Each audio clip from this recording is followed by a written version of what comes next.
ऐसे एक माँ को अपने बच्चों को देखकर जो आनंद मिलता है, एक किसान को अपनी लहराती हुई फसलों को देखकर जो आनंद मिलता है, वैसा ही आनंद बाबा भारती को अपने घोड़े सुल्तान को देखकर मिलता था। नमस्कार, मेरा नाम गंगा है। आज हम आपके सामने एक नाटक प्रस्तुत करने जा रहे हैं जिसका नाम है हार की जीत।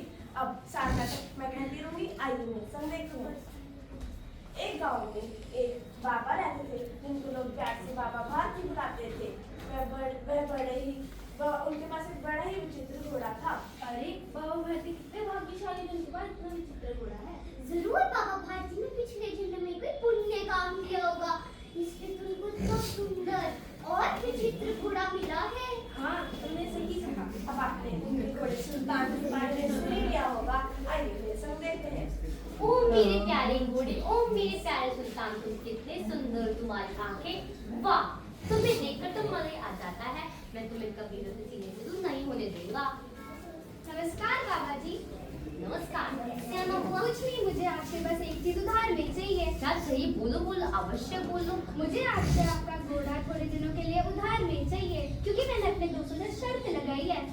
बाबा भारती को एक याद हो गया था कि वो घोड़ा अपने मित्र की शर्त के लिए नहीं बल्कि उनका घोड़ा लेकर उसको बेचकर पैसे कमाना चाहता था। माफ करना बालक, मैं तुम्हें अपना घोड़ा दे देता, पर मेरा सुल्तान बीमार है, उसने कई दिनों से खाना भी नहीं खाया, बेचारा ठीक से चल भी नहीं पा रहा। मुझे माफ करना, मैं तुम्हें सुल्तान नहीं दे सकती। अच्छा कोई बात नहीं, नमस्कार। कैसा लालची गाँव है, यहाँ मेरे घोड़े के लिए कोई जगह नहीं है। यहाँ पर ऐसा अच्छा मैं अपनी बाकी की जिंदगी धर्मशाला में काट दूँ। ओ मेरे घोड़े, अगर तुम चाहते हो कि हम धर्मशाला जाए तो जवाब दो। बाबा भारती और उनका घोड़ा सुल्तान धर्मशाला के कौन चल पड़े। उसी गांव में एक बड़ा ही खूंखार डरावना डाकू रहता था, जिससे पूरा गांव डरता था। वो समझता था कि पूरा गांव उसकी मुट्ठी में है। सरदार, आपको पता है गाँव में एक बूढ़ा आदमी आया है। बूढ़ा आदमी? कैसा बूढ़ा आदमी? उसके पास एक विचित्र घोड़ा है। विचित्र घोड़ा? घोड़े भी क्या विचित्र होते हैं? हाँ सरदार, वो कोई ऐसा वैसा घोड़ा नहीं, वो बहुत सुंदर और बहुत बलवान घोड़ा है। ऐसा घोड़ा आपको पूरे गांव के कुछ शहर में भी नहीं मिलेगा। पता लगाना पड़ेगा, चलो मेरे साथ। अरे भागो भागो, डाकू खड़क सिंह आया है। भागो भागो, खड़क सिंह आ गया।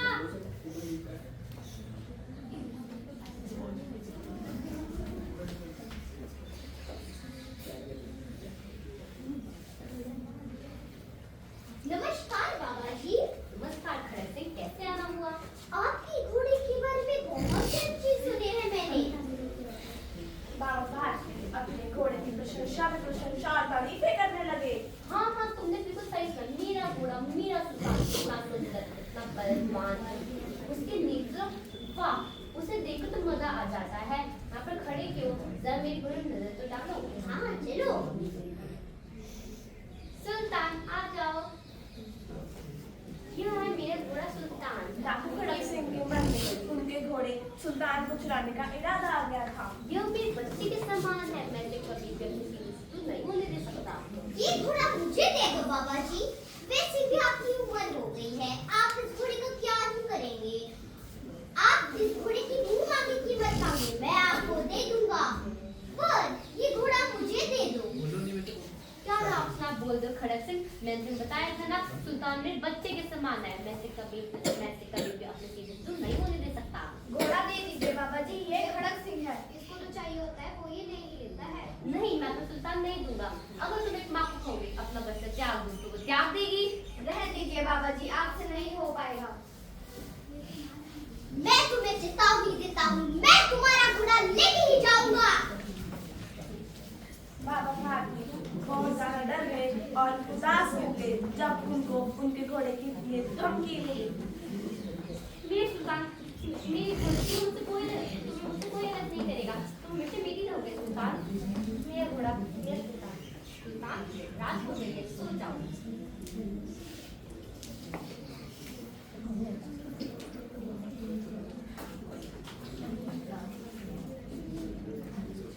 बाबा भारती अब हर वक्त अपने घोड़े के लिए ही अपने घोड़े के ध्यान में रहते थे।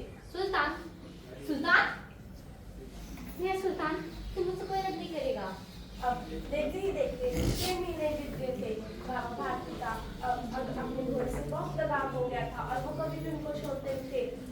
और अब उन्होंने पूजा पाठ भी छोड़ दिया था अपने घोड़े के लिए।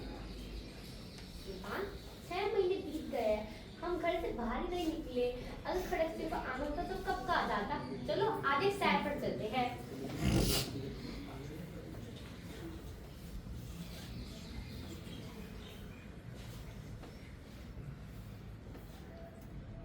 कोई मेरी मदद करो, कोई मेरी मदद करो, कोई मेरी मदद करो। क्या हुआ? आप यहाँ पर ऐसे क्यों बैठे हैं? पापा जी, मैं यहाँ पर जख्मी हालत में बैठा हूँ। मेरा कोई घर भी नहीं है। आप ही आगे मुझे अस्पताल तक छोड़ सकते हैं? हाँ हाँ जरूर, मेरे घोड़े पर बैठ जाइए।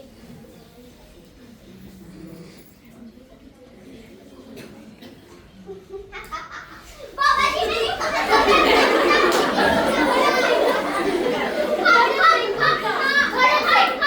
खड़क सिंह, क्या हुआ पापा जी? मेरी बात सुनो।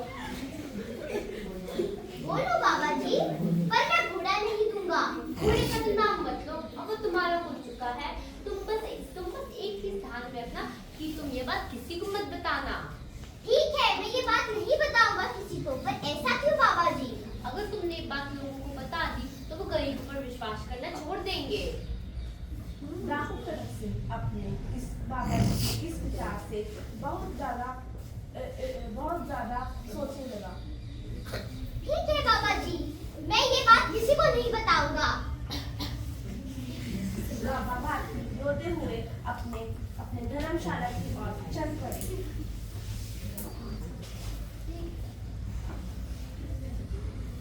राहु खड़क सिंह ने उनके दिए हुए वचन को बहुत सोचा कि बाबा भारती ने ऐसा क्यों बोला। बाबा भारती ने मुझे ये बात बताने से क्यों मना किया होगा? अच्छा, अब मैं समझा। बाबा भारती कितने नेक दिल है। उन्होंने अपने बारे में ना सोचकर बाकियों के बारे में सोचा। ये मैंने क्या कर दिया? उनका मैंने घोड़ा ले लिया। मुझे ये घोड़ा बाबा भारती को वापस कर देना चाहिए। अगर मैं ये घोड़ा सामने से दूंगा तो बाबा भारती नहीं लेंगे। मुझे रात में जाना चाहिए। राहु पश्चाताप से उनके घोड़े को अस्तबल पर बांधकर आ गया।